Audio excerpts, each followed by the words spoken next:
speech, ladies and gentlemen. Okay, thank you very much. It's speech number 10, and its objective, the objective is to inspire the audience by appealing to noble motive and challenging the audience to achieve a higher level of belief, achievement, appeal to the audience needs and emotion using a story, anecdotes, and quotes to add drama. Avoid using notes. Time 8 to 10 minutes. Thank you. Thank you.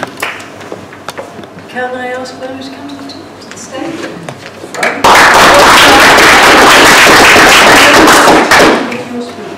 House of Horrors.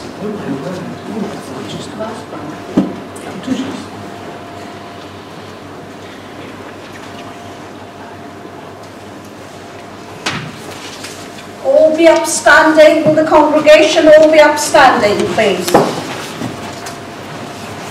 Make way for the pew bearers.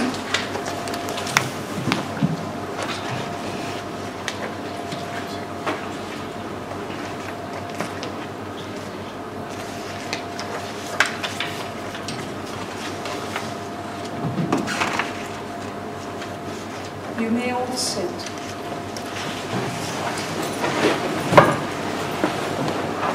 We have gathered here today in memory of Philip Ho. Now, how did Philip Ho get there? I am not your celebrant, and you are all my lovely people. For I am the angel of death that is amongst you. And you, beautiful people, are going to be like him. Do you know how he got there? Philip Ho suffered, poor man, from acne.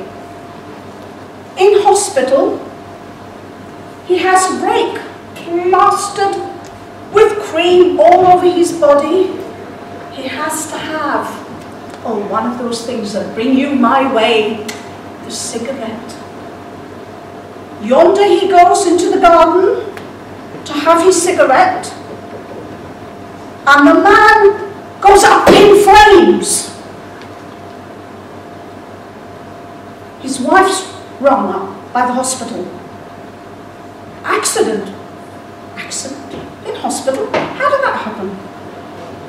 Well, good old Philip Ho and all you lovely people using emollients that contain petroleum jelly, otherwise known as paraffin. He got burned and died. A place that you're all going to go to. Question is how? 50% of the emollient used for sufferers with acne has paraffin. And there is a small warning saying inflammable, but doesn't tell you you're the one going to go up in flames. So my friends, that is not the only story, because 37 deaths in 2016 were from emollients alone, and that is reported by the Fire Brigade nationally, 28 being in London. So, those that were not reported, because maybe they'd been smothered by family, friends who saw that and calmed the person down, how would that happen? Petroleum jelly absorbs into the clothes, absorbs into the bedding, and that's how fire can start. But that's only one of the things, darling angels, that happens to you. Did you use toothpaste today, sir? I did indeed. Did anyone else in the congregation here use toothpaste? Hands up who used toothpaste. Okay. No one here with bad breath then. Wait till you come my way. In your toothpaste is sodium lauryl sulfate. SLS. And when you clean your teeth, and it's all foaming, you know, and you go like that into the basin, and there's all this fluff that comes out. Not very good for you. But hey, SLS, you sleazy lummox coming forth to me. That's what you do. You use your toothpaste with its fluoride and your SLS because you want a bit of foaming. You want clean white teeth. And guess what? Come hither, nearer, nearer, step by step. Here's where you're going. That's not all. That's not all, my friends. What about the creams you put on you? Now, it might be said that the female of this species might be more prone to this than the males over here. However, there are certain accoutrements that men have that might be exposed to paraffin-laden products, because petroleum jelly is also used as a lubricant. I shall leave it at that, guys. The procreation of the species is a very rich one, not one I want to know, because hey, I want all of you going this way. So, there you have it. You've got sodium lauryl sulfate, you've been brushing your teeth, and some would argue that there's no problem with it. You're only using a small amount, aren't you? About that much. So I do not wish to be rude, but give me an estimate. If I say 20 to 30, am I in the right region? Okay. So let's just assume 25 halfway. 25 times 365 times your inch. Anybody work that out? No, don't bother. Because I know where you're going, even if you don't. You're going that way. Because that little inch is growing all the time, my friends, because it's so little. There is no regulation. There's no regulation regarding what is in these ingredients. The cream you put on your faces, the cream you put on your bodies, has parabens. P-A-R-A-B-E-N-S. Parabens. What's so important about parabens? Breast cancer, breast tumours. A high degree of parabens is found in breast tumours. And my friends, lovely angels, it's not only women, but men too, who get breast cancer. So there you have it, my friends. Coming easing towards me, coming easing towards that beautiful place there. That's where you're heading. And I have one more for you. Who washes their clothes? Who's got clean clothes? Who likes to have clean clothes? Come on, let's have. Oh gosh, did I miss somebody? Oh, I'm very pleased to hear it. She does like clean clothes. And do you know what is in your detergent? Little microplastic beads that help swish your clothes clean. There you are, using your garments, parading in your finery, and there's the microbeads that go into the mouths of fish.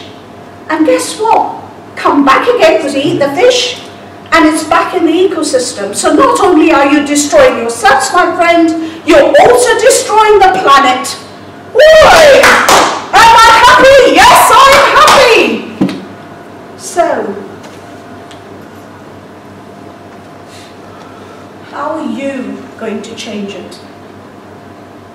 I'm no longer the angel of death. I'm Mona de Silva. Start with looking at your products and make one change where none of these ingredients are there. It's something that I do. And happily, I don't think I'm perfect. But when you know, you know. So I'm hoping all of you will know today to look at your products and to look for the 4 ingredients that I've mentioned. Paraffin, otherwise known as petroleum jelly, SLS, microbeads, and lastly, that you will seek to reappraise the products you use, because actually your lives depend on it, because your house is a house of horrors. Thank you.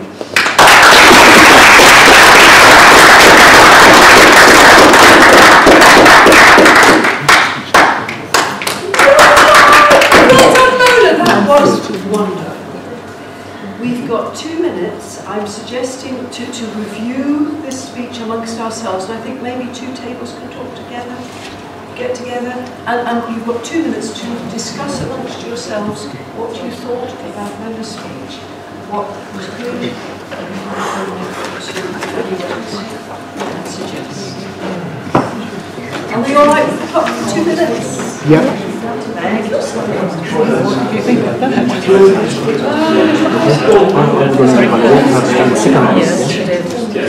No, after the break. No, straight off. You're joking? No. I have to do my other one. Yeah, so I have to help you. No, I mean because I go straight because I don't have time for looking. I have to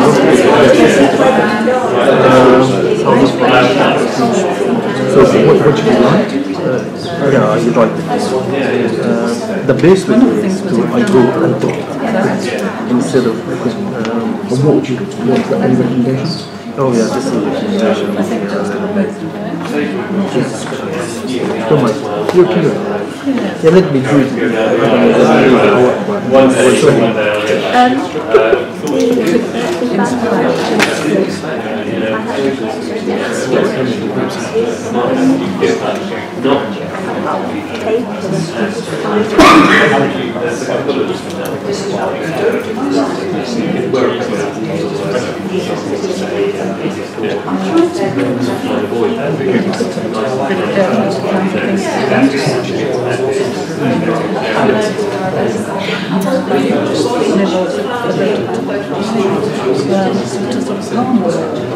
Trying to do things without time or wasting it.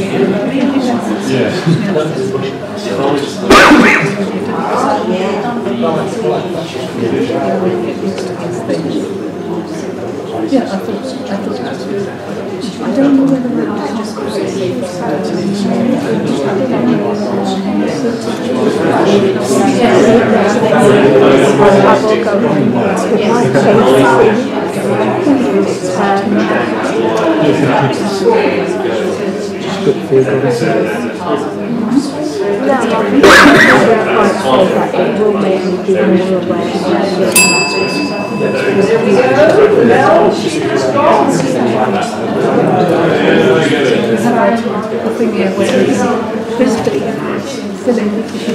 Well done, everybody.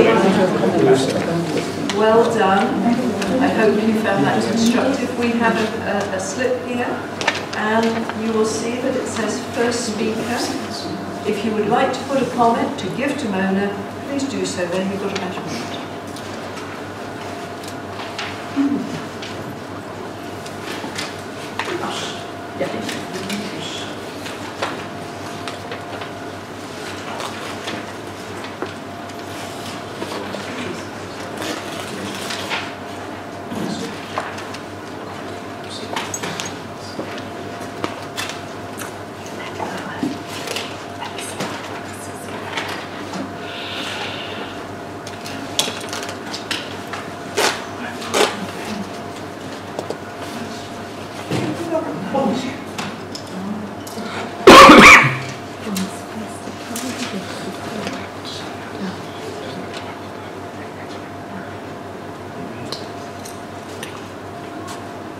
Is the minute up?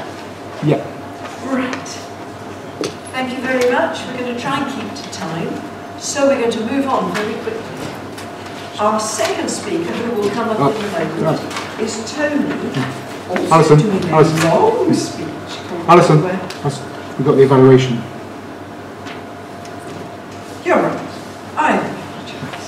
The evaluator, Nas, is going to come up and give his evaluation of the speech. Come on, Nas. Loud applause for Nas.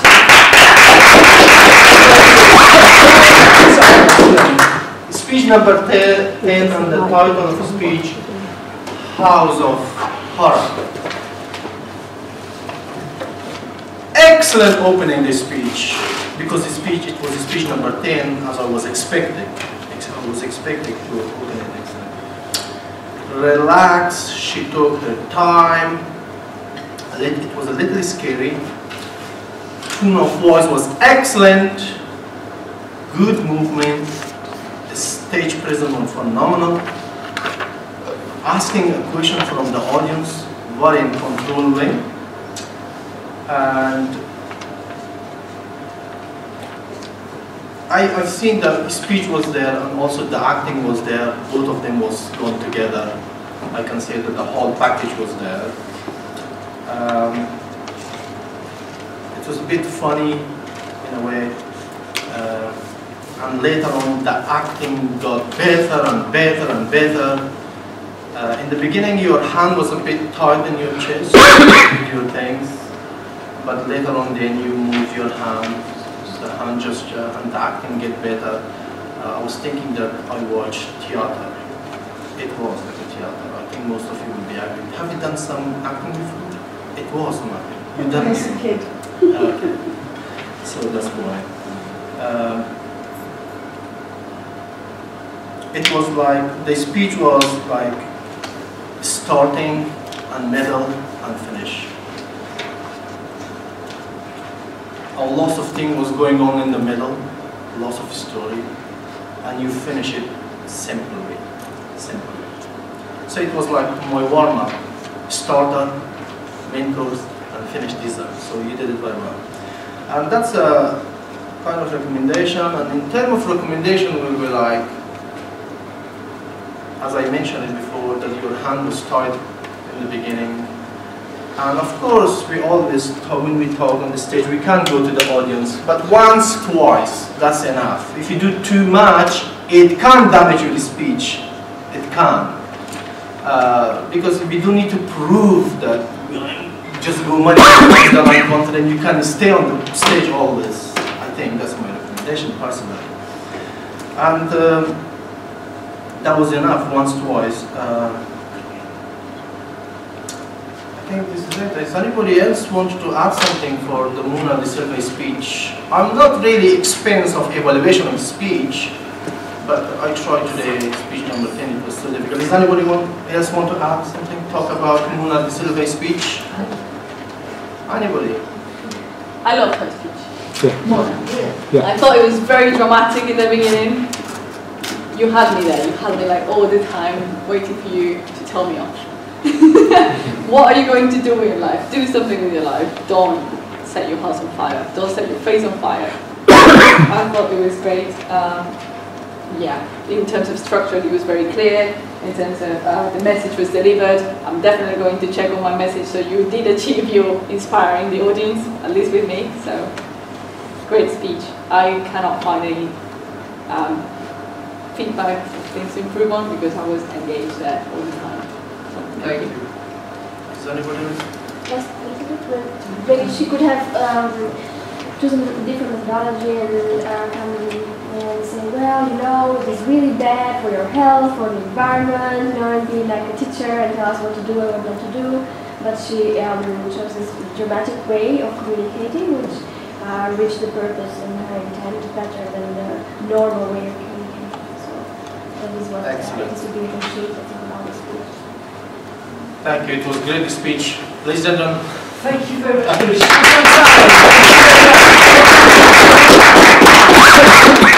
Interesting that we've got a table sitting here. Nobody looked at it. It's got a cloth on it.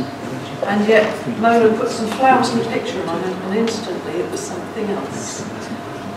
Very interesting. Our second speaker tonight, we are moving on fast because we started late and we are running late, is going to be Tony, who will be coming up in a moment. And he is being evaluated by Lisette. Lisette? Yes.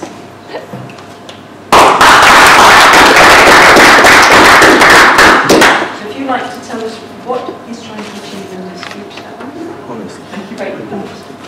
So Tony is going to deliver. Well, I'm going to be looking and I'm going to read this. An interpretive reader communicates the ideas and emotions of someone else. You read from a work of literature using your voice and your body to convey the message that you want to deliver. So those ones are the things that I will be looking for in Tony's speech tonight. His speech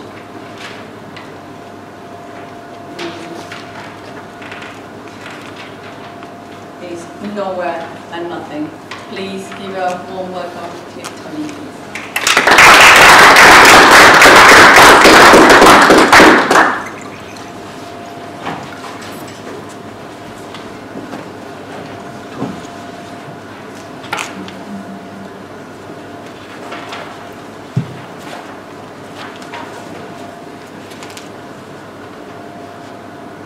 The Tower of Pooh.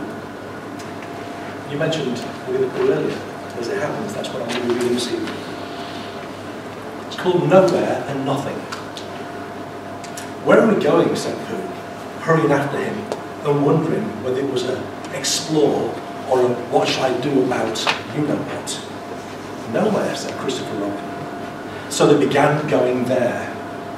And after they had walked a little way, Christopher Robin said, what do you like doing best in the world, Pooh? And of course, what Pooh liked doing best in the world was going to Christopher Robin's house and eating. I like it too, said Christopher Robin, but what I like doing best is nothing. How do you do nothing, asked Pooh, after he had wondered for a long time. Well, it's when you call out, and just as you're about to go off and do something, and you say, what are you going to do, Christopher Robin? You say, oh, nothing. And then you go and do that. Oh, I see, said Pooh. That is nothing sort of thing that we're doing now. Oh, I see, said Pooh again. It means just going along, listening to all the things you can't hear, and not bothering. Chuang Tse described it this way.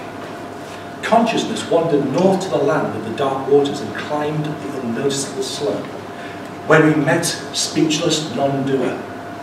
I have 3 questions for you, consciousness said. First, what thoughts and efforts will lead us to understanding the tower? Second, where must we go and what must we do to find peace in the tower? Third, from what point must we start and which road must we follow in order to reach the tower? Speechless non-doer gave no answer. Consciousness travelled south to the land of the bright ocean and climbed the mountain of certainty, where he saw impulsive speechmaker. He asked him the same questions. Here are the answers. Impulsive speechmaker replied, but as soon as he started to speak, he became confused and forgot what he was talking about. Consciousness returned to the palace and asked the Yellow Emperor, who told him, to have no thought and put forth no effort is the first step towards understanding the tower. To go nowhere, do nothing, is the first step towards finding peace in the tower. To start from no point and follow no road is the first step towards reaching the tower. What Chuang Tse, Christopher Robin, and Pooh are describing is the great secret. The key that unlocks the door of wisdom, happiness, and truth. What is magic? Mysterious something? Something, at least the sort of thing that many consider to be important, is really nothing at all. Our explanation of this will attempt to give some sort of indication of what the Taoists call Tai Hus, the great nothing. We will begin with an illustration from the writings of Chuang Tse. On his way back from Kunlun Mountain, the Yellow Emperor lost the dark pearl of Tao. He sent knowledge to find it, but knowledge was unable to understand it. He sent distant vision, but distant vision was unable to see it. He sent eloquence, but eloquence was unable to describe it. Finally, he sent empty mind. An empty mind came back with the pearl. When Eeyore lost his tail, who found it for him? Clever Rabbit? No. He was busy doing clever things. Scully Owl. No, he didn't recognise it when he saw it. know-it-all Eeyore. He didn't even realise it was missing until Pooh told him. And even then, it took a while to convince him that the tail was definitely not there. Then Pooh went off to find him. First he stopped at Owl's house. And Owl told him in 25,000 monotonous words or more that the thing to do would be to issue a reward, which involved writing out a notice and putting it all over the, oh yes, where were we? All over the forest. And then they went outside. And Pooh looked at the knocker and noticed below it, and he looked at the bell rope and noticed below it, and the more he looked at the bell rope, the more he felt that he'd seen something like it somewhere else some time before. Handsome bell rope, isn't it? Said Owl. Pooh nodded. It reminds me of something, he said, but I can't think what. Where did you get it? I just came across it in the forest. It was hanging over a bush, and I thought at first it lived there, so I rang it, and nothing happened. And then I rang it again very loudly, and nothing happened. And it came off in my hand. And as nobody seemed to want it, I took it home and... Aha! So Pooh returned the tail to Eeyore. And after it had been put back in place, Eeyore felt much better. Well, for a while anyway.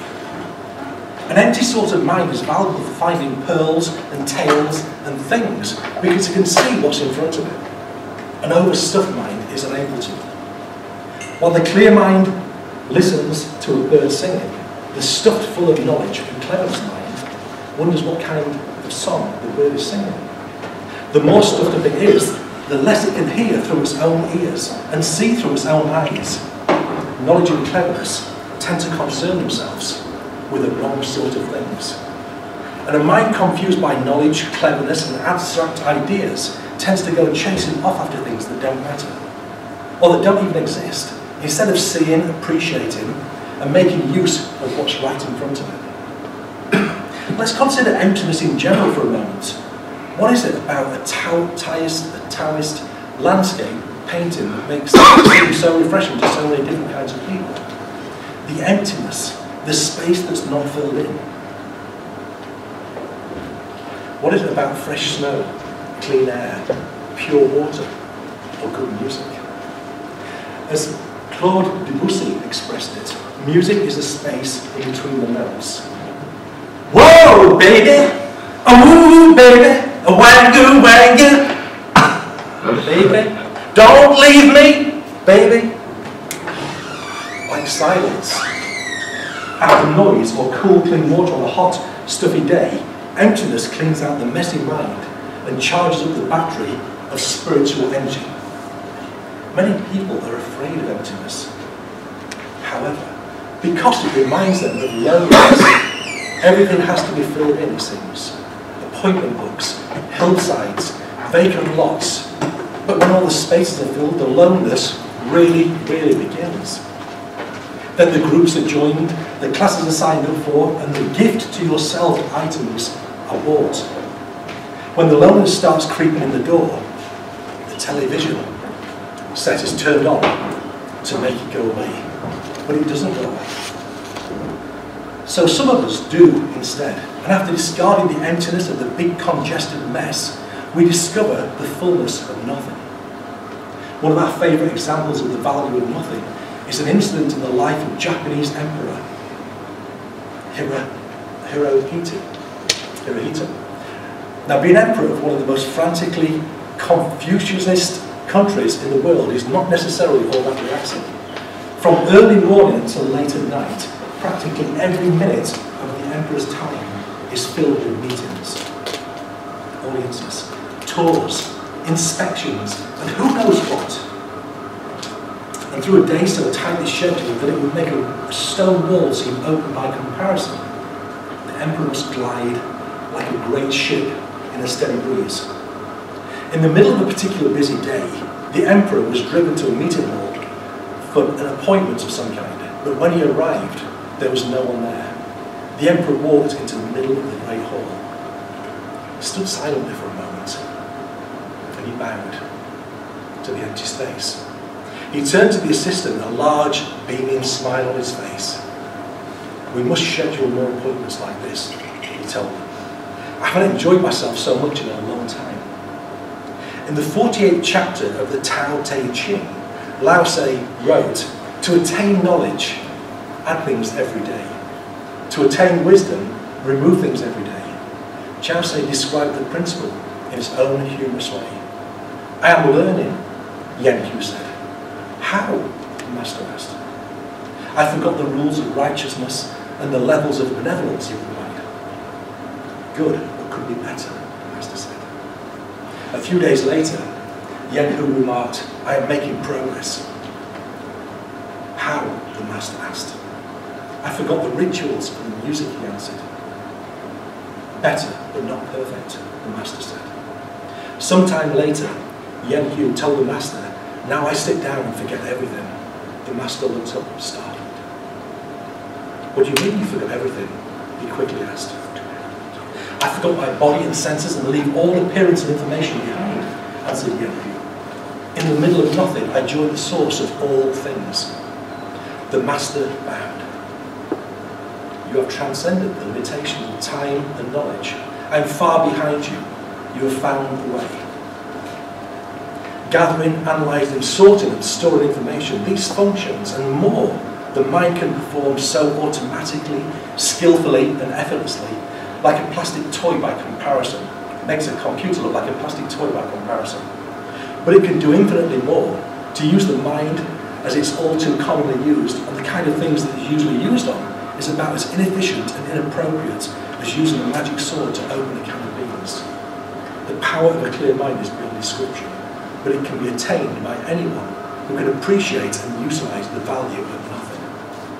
Let's say you get an idea, or, as Pooh would more accurately say, it gets you. Where did it come from? From this something, which came that something. If you're able to trace it all the way back to its source, you will discover that it came from nothing. And chances are, the greater the idea, the more directly it came from there. A stroke of genius? Completely unheard of, a revolutionary new approach. Practically everyone has some sort of idea like that sometime, most likely after a sound sleep. Nothing but an idea suddenly appeared in it. But we don't have to be asleep for a few hours for that to happen. We can be awake instead, completely awake. The process is very natural. It starts when we are children, helpless but aware of things, enjoying what is around us.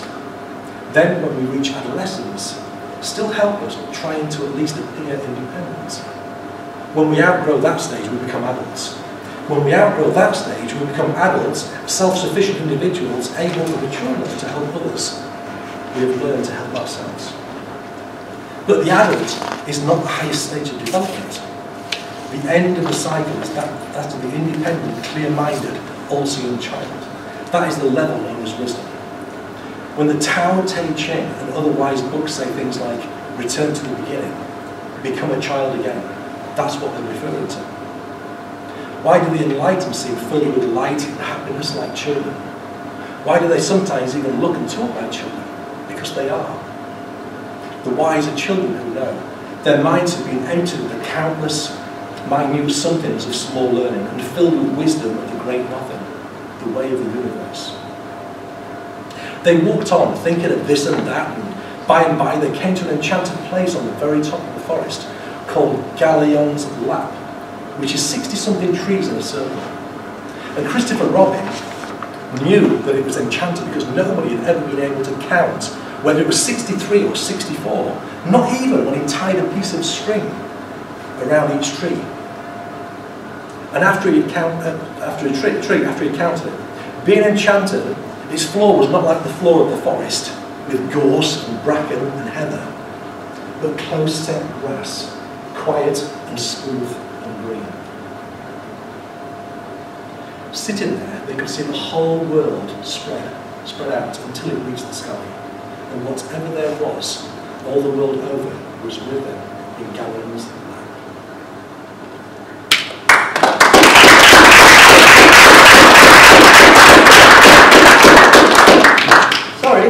a bit better, I would say. Thank you. Well, that was something very different, wasn't it? Again, we've got 2 minutes to talk amongst ourselves about what we think about Tony's speech and what we could improve on. You're right for 2 minutes. Thank you.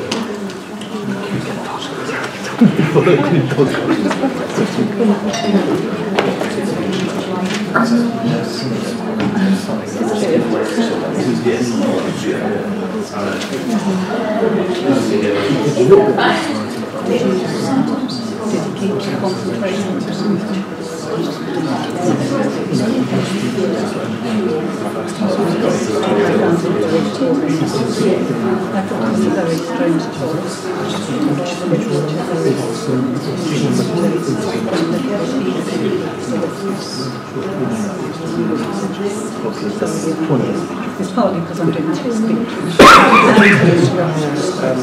Somebody's got to speak to them. Sometimes we get the odd one.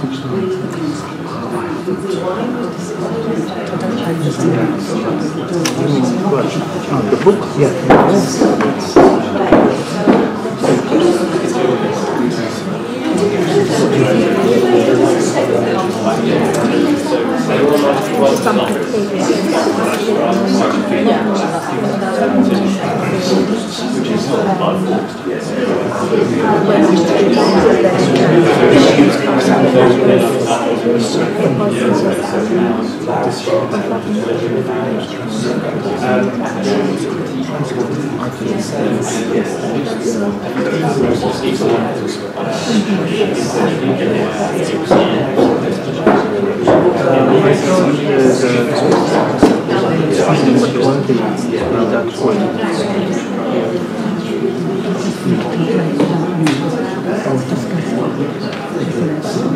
I mean, if I'm speaking, I don't translate it.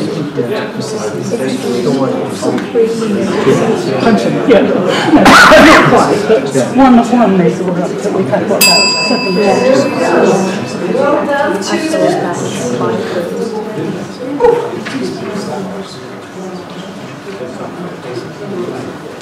2 minutes wasn't enough, was it? We now have 1 minute to fill in the evaluation slip. If we can set the timer for 1 minute,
thank you very much. Thank you.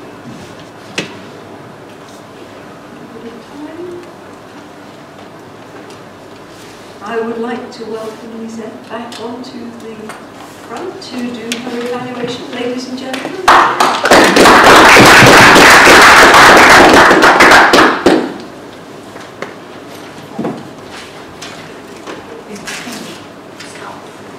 So, this was very different to everything we have seen from you. So I cannot say great speech because it wasn't a speech, it was something else. I really like the content, I really like the story. So what I, just reading from the notes, what the manual is asking, was the theme clearly understandable and the narrative storyline clear? So yes, the narrative was clear. It was clear that it was a narrative, it was from a book. However, I think I would have liked to see more like an introduction.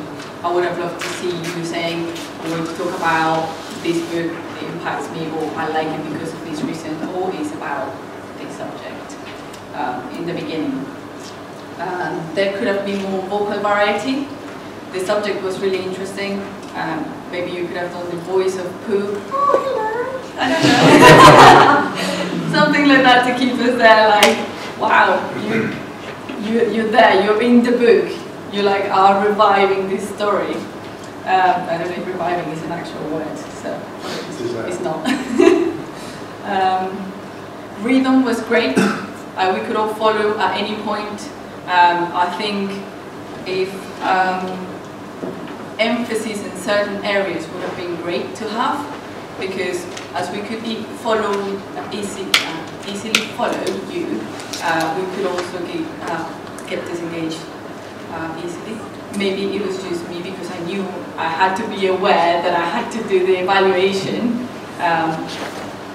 But with other speeches I've seen from you, you've just kept me there, like listening to every single word you've been saying. Again, did the reader present the work leading to a crisis or a major climax? I think I was there with the reading. I think the climax was there when you said emptiness and nothing is important. This is what it will make you like. That was the main message. However, I think you could have given more emphasis to everything. I love the story. I love that it was a new experience for all of us. I think for me it was a completely new experience, and I hadn't seen you in that role before. And those are the things that I think you can improve on. Thank you.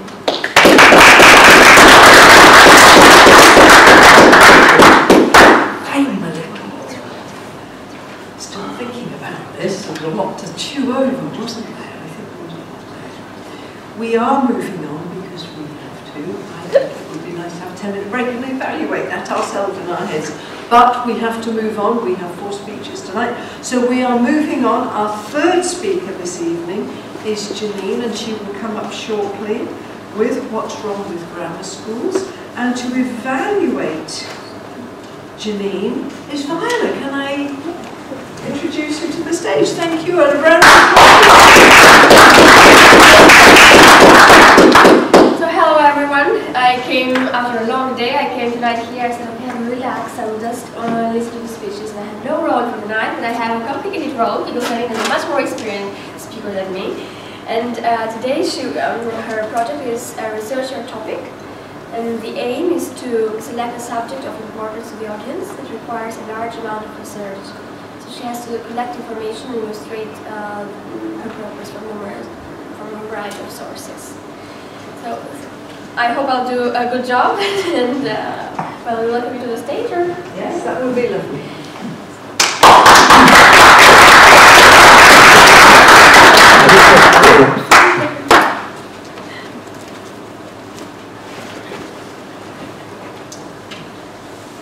Area Director, President, Postmasters, honoured guests. What's wrong with grammar schools? What's wrong with grammar schools? The Prime Minister wants more. Many parents want more. Many teachers don't want more. What's wrong with grammar schools? There are about 63 out of over 3,000 secondary schools. Now, where does that come from? It goes back to 1944, the Education Act. This introduced free, compulsory secondary education for all children up to the age of 15. It was later 16. It was decided that not all children would go to the same school, and so there would be a selection process. And at the age of around 11, children would take some kind of test to show which school they were suitable for. And the aim was to make sure that children from all social backgrounds should have a chance for a really good, suitable education for their needs. There were going to be 3 types of school. The technical schools never really got off the ground. But what was introduced was an 11+ test or exam by the local authorities, and that was introduced in different ways in different parts of the country. There were different numbers of grammar schools, but every child took a test. I remember mine. It's the 26th of January 1960. Let's go no further. It was horrible, it was terrifying, but all children went through this process. The Labour government wasn't particularly keen on this process. They felt it was unfair and divisive. And then, come the 1960s, when they finally got into power, they introduced the comprehensive system, which was where everyone went to the same school. There was no selection. And this took place in most areas of the country, and is the system that's most common today. But there are still grammar schools left. What's wrong with grammar schools? Some local authorities kept their grammar schools. So lots of things are good about grammar schools. Grammar schools give a good education to the academically able pupils. They attract the best teachers, best pupils if you like. They have few discipline problems because they're selective. If the children don't behave, you shove them out, send them along the road. They often have very good facilities because many of these schools were private schools before and had inherited lovely grounds and playing fields and endowments. Grammar schools give a good education. Parents like grammar schools. So what's wrong with grammar schools? There's no doubt that grammar schools have given some people a really good chance in life. Many of our politicians went to grammar schools, not the ones who went to Eton, of course, but many did go to grammar schools. And for some of them, it was a real rise up from a poor background. On the Conservative side, you had Norman Tebbit and John Major, who were in Margaret Thatcher's government, and John Major, of course, became Prime Minister from a very poor background. The grammar schools did a really good job for him. On the Labour side, you have Diane Abbott, our first black MP. She came from a very poor background. When she went to grammar school, her first essay wasn't marked. The teacher didn't believe a child from her background could write that well. And she also had to struggle when she wanted to do the Cambridge entrance exam because the school wasn't sure she was up to it. But she's done very well. But what's wrong with grammar schools? Why are so many people not happy with grammar schools? First reason is that they put children through pressure and difficulty, and some children never really recover from that feeling at 11 of having been rejected, having failed. The word isn't used, but the psychological and emotional effect of it can be serious. And generally speaking, children who do not get to a grammar school, particularly able children, do much less well than they would have done had they gone to a grammar school.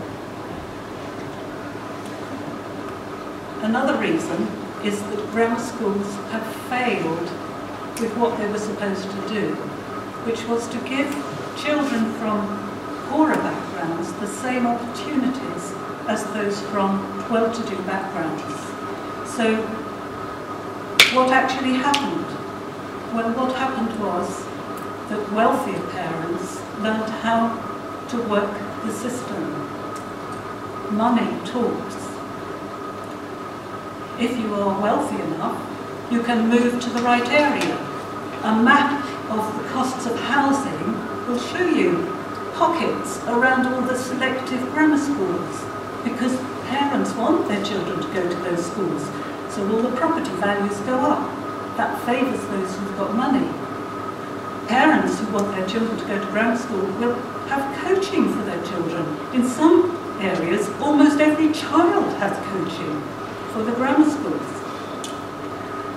And parents who can will sometimes send their children to private schools so that they have the opportunity to have a really good primary education that trains them for that 11+ exam.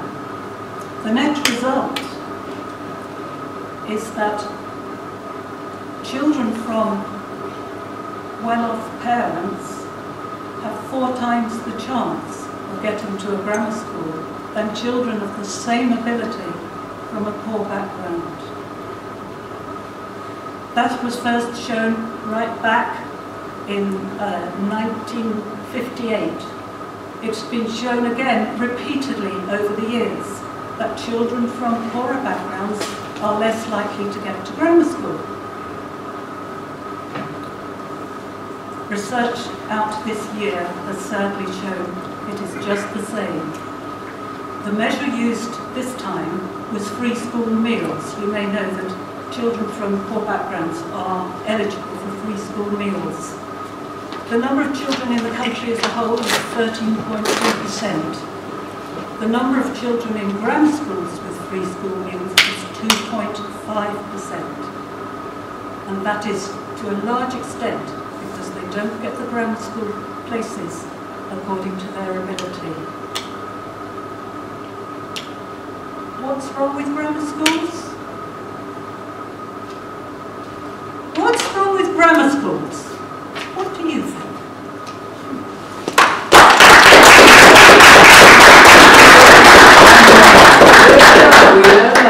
A lot of research went into that. Again, we have 2 minutes to discuss amongst ourselves about Jimmy's speech.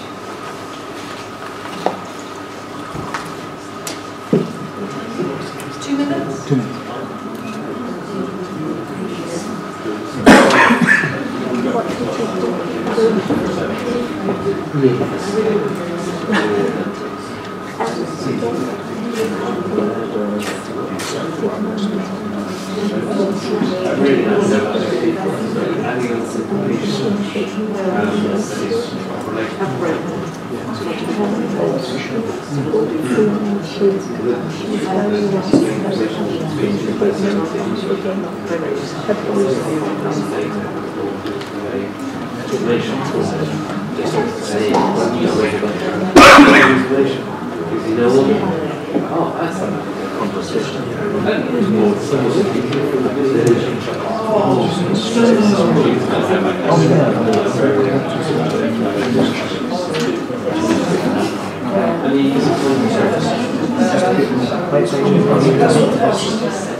Would you like to come up and do the evaluation for us? Okay.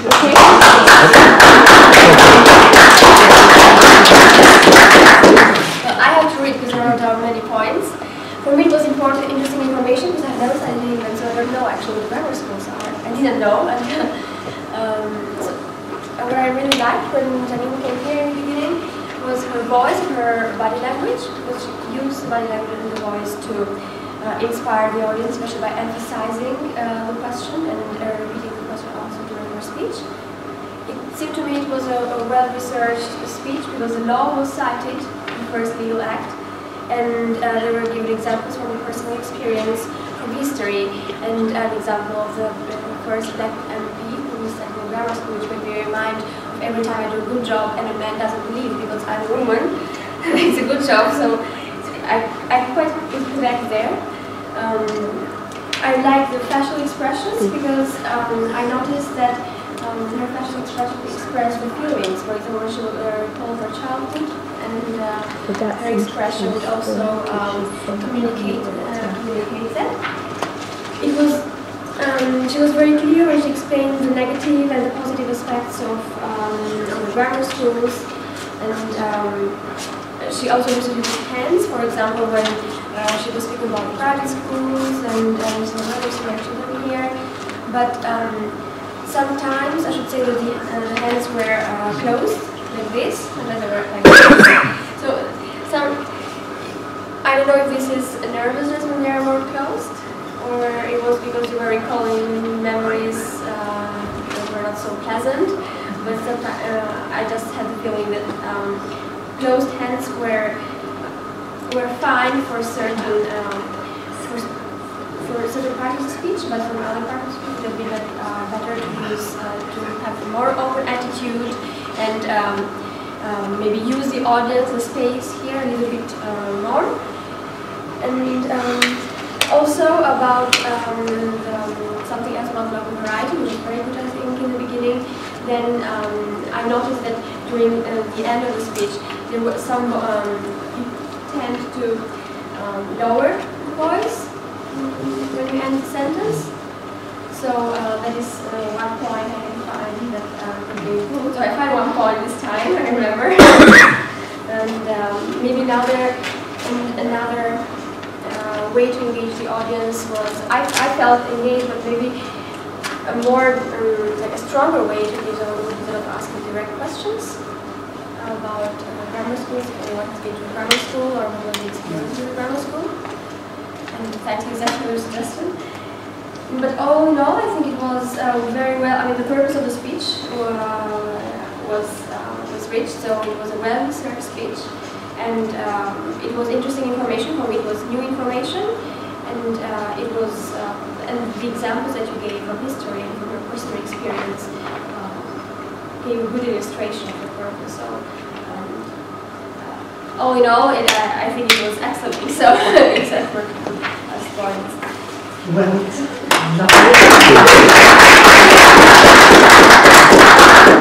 we have 1 minute if you would like to write your comments to Janine. You're right off the top there? yeah.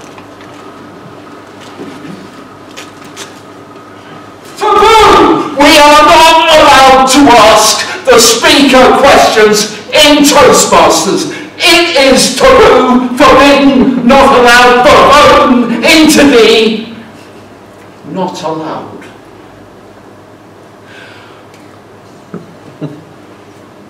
When I first joined Toastmasters, the then Toastmaster chairman, a magician by profession who shall remain nameless, said, John, after the meeting, can you think of anything that would improve Toastmasters? And I jumped in with both feet, both big flat feet, and suggested it would be a good idea if we could ask the speaker questions. I wanted us to ask Mona tonight about her beads, and there were other speakers who raised things I wanted to ask about.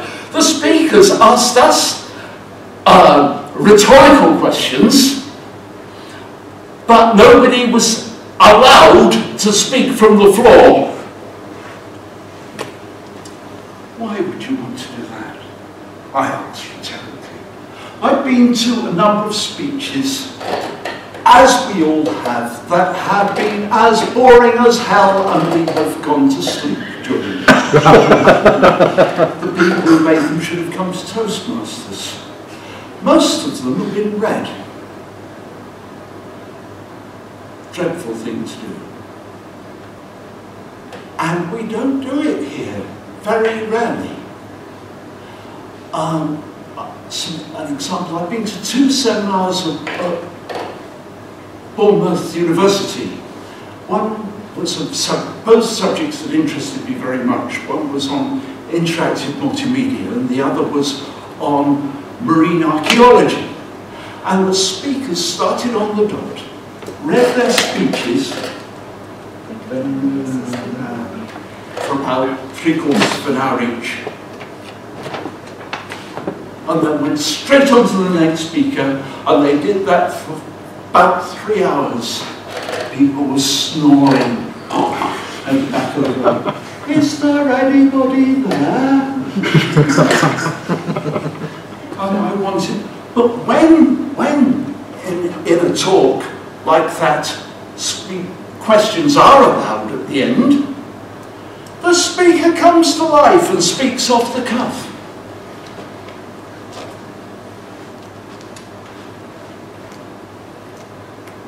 So, questions are taboo in Toastmasters. Please would you all stand? It's hard work tonight. You're all having to earn your living standing. And those of you who think it is a good idea not to ask questions in speeches, please have a seat. Thank you very much.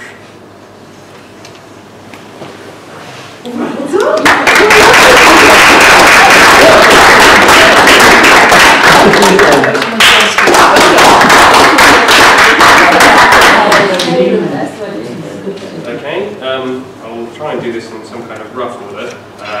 I really enjoyed that speech. It's a topic that personally interested me quite a lot. I'll try and pick up on a few things. Straight away, very impassioned delivery from the start, and with this topic, I think that really helps to add credibility. Has anyone seen the film Network in the audience?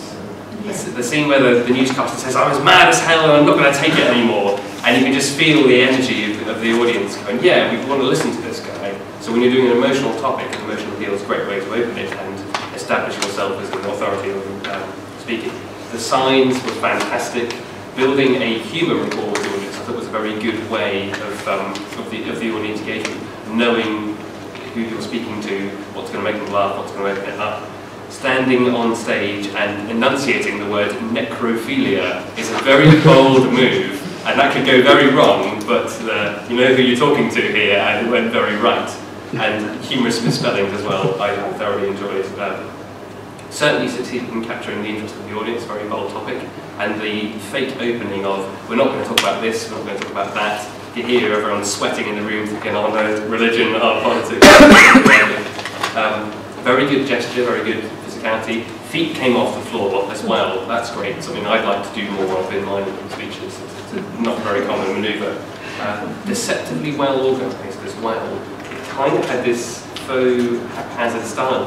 If you run through it again in your mind, you'll find there's a very good through line with discussing the topic taboo, segueing into specifically what's taboo here, then a personal story about experiencing the problems of not confronting this taboo, and then a masterstroke ending of the take-home message.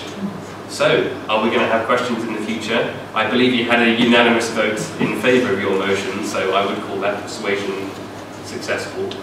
Also enjoyed the little dialogue with yourself. That's another flourish I haven't seen before. I certainly found it effective. If I was to offer any constructive criticism, the arguments lent more towards the emotional than the logical. It was very much in keeping with the tone of the speech, but I feel like a little bit more factual content about the damaging effects of taboos could have made the speech even better. And that's me done.